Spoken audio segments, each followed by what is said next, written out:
de Justicia. Muy buenas tardes, Oscar. Muy buenas tardes, Araceli, y a toda la audiencia. A disposición de ustedes para lo que pueda ser útil. Exactamente, doctor. Y bueno, hoy queremos interiorizarnos un poco más con usted sobre esta decisión que tuvo el Tribunal de Apelación Multifuero, que confirmó que la contienda de la cuestión de la competencia, doctor, en este caso va a ser diferida a la audiencia preliminar. Entonces, nosotros nos gustaría saber cuál es su postura al respecto. Sí, a ver, nosotros con mi equipo jurídico hemos asumido la defensa del doctor William Bogarín de manera muy reciente y posterior a la formulación de un requerimiento conclusivo por parte del Ministerio Público y la querella adhesiva en el sentido de que hay acusaciones contra el mismo. Obviamente, como una cuestión básica e indispensable, lo primero que analizamos es qué es lo que se le atribuye a la persona y concretamente cuándo, cómo y en qué circunstancias ocurren esos hechos con presunta relevancia penal. Y advertimos fácilmente y de hecho a cualquier persona medianamente seria y con criterio total e imparcialmente objetivo va a surgir de que los hechos atribuidos al doctor William Bogarín Campuzano de manera alguna pudieron haberse sustanciado en la circunscripción judicial de San Pedro y mucho menos en la ciudad de Santa Rosa de la Guaral. Entonces, a raíz de un problema constitucional, porque el tema de la competencia por razón de la materia y del territorio es una cuestión que está íntimamente vinculada con el derecho a la defensa, hemos opuesto una excepción de incompetencia por razón de la jurisdicción y de la materia.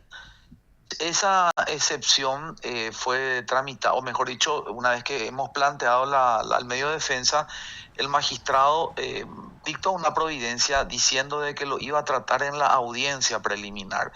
Y es ahí donde se genera una divergencia de exégesis de las normas, porque al modo de ver de esta defensa técnica, dado que el artículo 339 del Código Procesal Penal dispone que una cuestión de competencia es algo que debe ser resuelta antes que cualquier otra circunstancia, entonces habíamos impugnado esa decisión de diferir el tratamiento de la excepción, vamos a decir, dentro de la audiencia preliminar. Bueno, el tribunal de segundo grado hace un examen de los agravios que hemos expuesto y da una postura, a nuestro modo de ver, entendiendo, para mi modo de ver al menos, desentendiéndose de los genuinos agravios que provoca a esta defensa técnica el hecho que se pretenda sustanciar una audiencia preliminar ante un órgano jurisdiccional que para nosotros es manifiestamente incompetente. Entonces, ante este escenario en donde el Tribunal de Apelación resuelve confirmar el fallo en el sentido de que esta excepción de incompetencia se trate en la audiencia preliminar, bueno, veremos qué resortes recursivos ordinarios o extraordinarios tenemos para cuestionar. Pero yéndonos a lo que planteamos como excepción y para que ustedes puedan entender, porque esta es una causa que se sustancia más mediáticamente, pero no precisamente discutiéndose lo que realmente hay que discutirse, que son estos aspectos para determinar si verdaderamente hay o no hay competencia material para entender y juzgar en la causa por parte de los órganos jurisdiccionales de San Pedro. Quiero advertir que al doctor William Bogarín le atribuyen conductas que pretenden incursarse dentro de los tipos penales de estafa y producción inmediata de documentos públicos de contenido falso. Y para simplificar, los hechos que se le atribuyen a él básicamente serían aspectos que han ocurrido en la ciudad de Villa Hayes. ¿Qué es lo que concretamente dice la Fiscalía y la querella que el doctor William Bogarín realiza? Generar un proceso civil, un interdicto de recobrar la posesión que se sustancia entre los años 2017 y 2018 y en donde se dicta efectivamente una sentencia definitiva de recobrar la posesión, y básicamente la hipótesis del Ministerio Público y la querella es de que la declaración falsa de un hecho se da en los términos de la demanda y que a renglón seguido el que es engañado es el magistrado, y con eso se genera a su vez que en este caso el señor Bernardo Friesen Neufeld y Hernán Friesen Neufeld realicen presuntos actos de disposición patrimonial. yo no quiero entrar dentro de la aventura, de la artificiosa de los hechos que fundamentan la acusación, que para cualquier lego en materia y quien lee el castellano resulta realmente ininteligible, porque finalmente esta aventura va a tener que ser el día de mañana probablemente debatida en juicio oral y público, y ahí veremos cómo hace el Ministerio Público para darle cierto rasgo de seriedad a esta barbaridad que se debate más en los medios que en la propia causa. Pero yo lo que quiero destacarles es de que la única conducta que objetivamente se atribuye al doctor Bogarín Campuzano es de que hipotéticamente él mismo impulsó una acción civil, entiéndase, una acción posesoria en la ciudad de Villa Ayes. Esa es la acción y es ahí donde se produce el resultado entre la conducta objetivamente imputable con los hechos que vamos a decir, tienen un nexo de causalidad entre lo que hizo el señor Bogarín con relación a resoluciones judiciales. El señor Bogarín Campuzano nunca realizó absolutamente nada que implique un acto objetivo que suponga la competencia de los juzgados, de los órganos jurisdiccionales de San Pedro. Entonces la pregunta es, ¿por qué se está discutiendo esto en la ciudad de San Pedro? Y no hay una respuesta posible y no va a haber una respuesta posible. Y jurídicamente, así como lo plantea el Ministerio Público en esta verdadera historia fantasiosa, diría yo casi irresponsable, de pretender criminalizar una cuestión como esta, al menos respecto a Bogarín Campuzano, y soy muy claro en eso. Entonces resulta que los hechos tendrían que ser sustanciados ante los órganos jurisdiccionales de Villa Ayes, porque es allí donde el doctor realiza actividades concretas, y es allí donde hay una, vamos a decir, ni presunto resultado. Sobre la base de eso hemos planteado o hemos opuesto la excepción de incompetencia por razón del territorio y también por razón de bueno, decir, fundamentalmente por razón del territorio, ¿verdad? Es así, doctor, bastante completo ese recuento de cómo está la causa y también sobre esta presentación. Ahora, ¿cuál sería o cuál es el agravio cómo podría afectar al proceso y sobre todo a su defendido el hecho o cómo está afectando el hecho que no se haya discutido ni resuelto todavía la cuestión de la competencia, doctor? Y para mí que sí, y mira, te digo lo siguiente, me parece luego un despropósito que este tema recién ahora se discuta, ¿verdad? Porque fíjense, hubo una denuncia, hubo una preinvestigación, se produjo un acta de imputación, a renglón seguido se sustancia todo el acta de imputación, todos hemos visto, quienes seguimos un poco los medios digitales especializados en temas judiciales, el tremendo impacto mediático que ha tenido esta causa, el proceso penal que ha afectado a estas personas. A estas personas se les ha directamente, pero crucificado, y se les ha condenado socialmente. Acá el perjuicio a mi poderdante, pero es notorio, objetivo, y yo diría a esta altura irremediable, porque la imagen de él esposado, la imagen de él siendo fotografiado de la Policía Nacional recorrió todos los medios. Sin embargo, él todavía hoy, y como siempre va a ser, goza del principio de presunción de inocencia, ¿verdad? Pero fíjense cómo es posible que tanto tiempo haya transcurrido y nadie se haya preocupado en analizar un presupuesto básico e indispensable para que exista una relación procesal como sin duda lo es la competencia. ¿Cómo es posible que en el acta de imputación que el magistrado Vicente Coronel recibe no se haya percatado que todos los hechos atribuidos al doctor Bogarín Campuzano se desarrollan única y exclusivamente dentro de la égida territorial de Villa Ayes, en este caso departamento de Presidente Ayes? Me parece algo absurdo, porque se trata de una cuestión básica. Entonces, cuando se da esta circunstancia de que termina la etapa preparatoria y se tiene que sustanciar la audiencia preliminar, conforme a mi leal saber entender como profesional del derecho, y tomando en consideración que el Código Procesal Penal dice que la cuestión de competencia es algo que debe ser pero previamente dirimida antes que cualquier otra cosa, es que entendí de que era una cuestión de defensa que no le podría afectar al Ministerio Público y a la querella adhesiva y que se dirima definitivamente en los términos de una resolución judicial firme y ejecutorial. Lastimosamente el tribunal me dice que agravio puede haber cuando que vos esto tenés que plantear en la etapa intermedia. Y yo lo que quiero plantear es lo siguiente.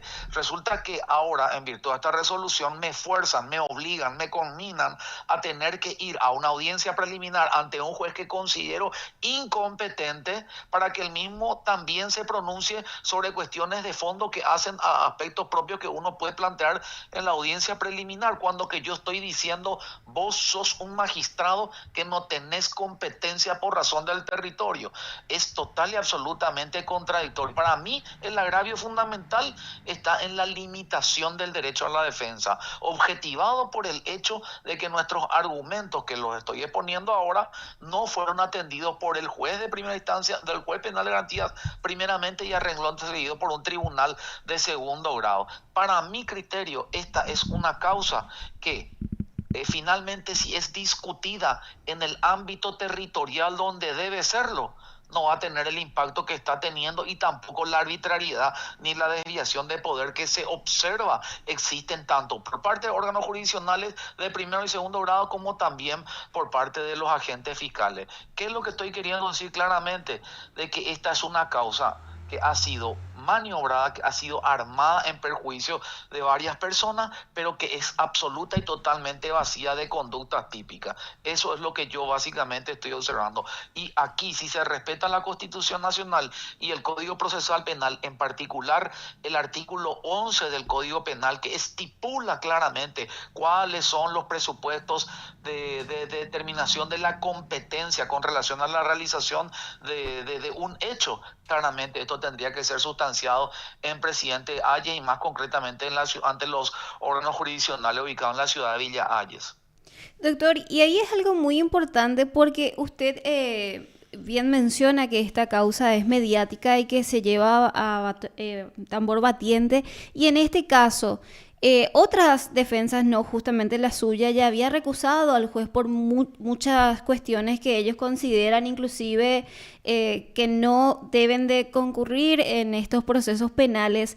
Pero ¿usted cómo considera? Porque imagínese si se lleva adelante esta audiencia preliminar, ya daría inicio y el juez debería de resolver si esto se eleva o no a juicio oral y público en el mismo momento que tiene que decidir si es competente o no.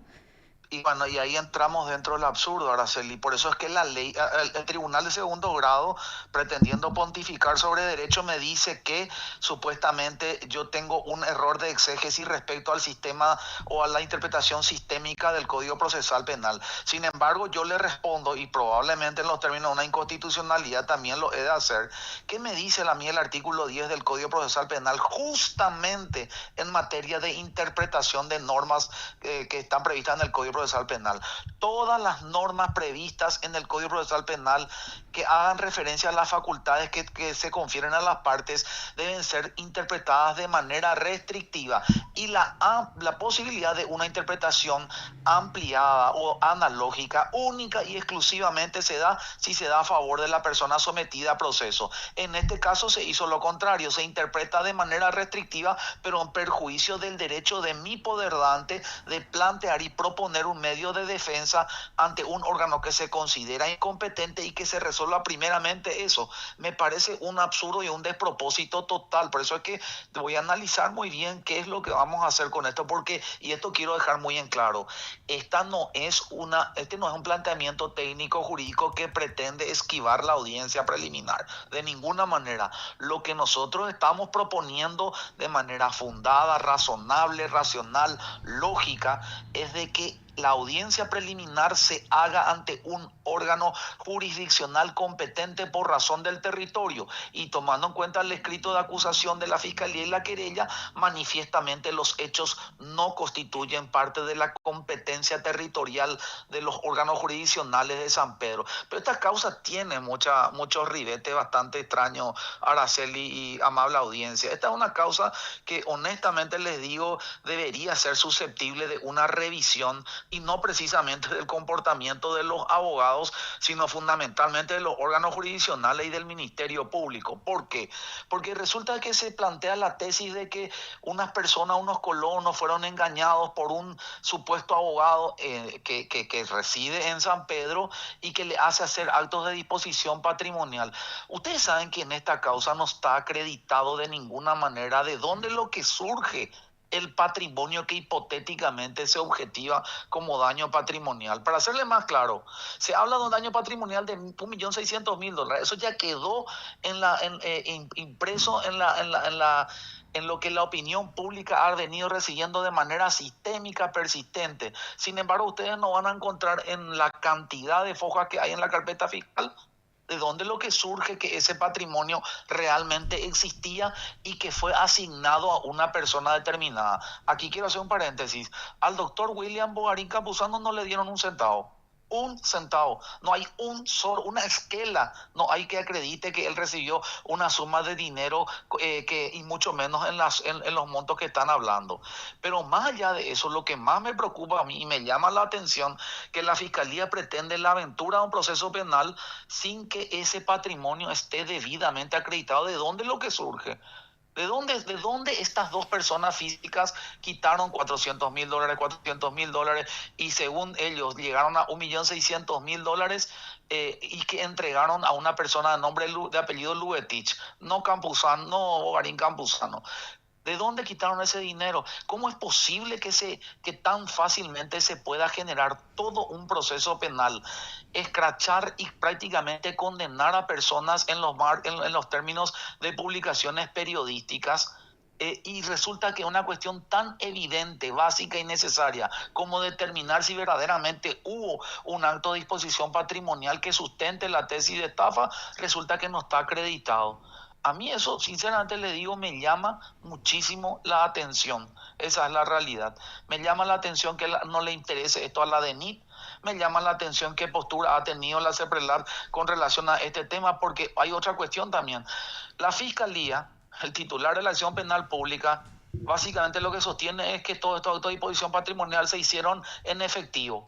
Ustedes saben que una de las alertas fundamentales y básicas en materia de prevención del lavado de activos es justamente operaciones en dinero efectivo. Y acá, sin rubor alguno, la Fiscalía dice, en tal fecha se entregó $400.000, en tal fecha $400.000. ¿Y en qué momento la Fiscalía se ocupó de saber que verdaderamente esos $400.000 existieron y cuál es el origen de esa suma de dinero?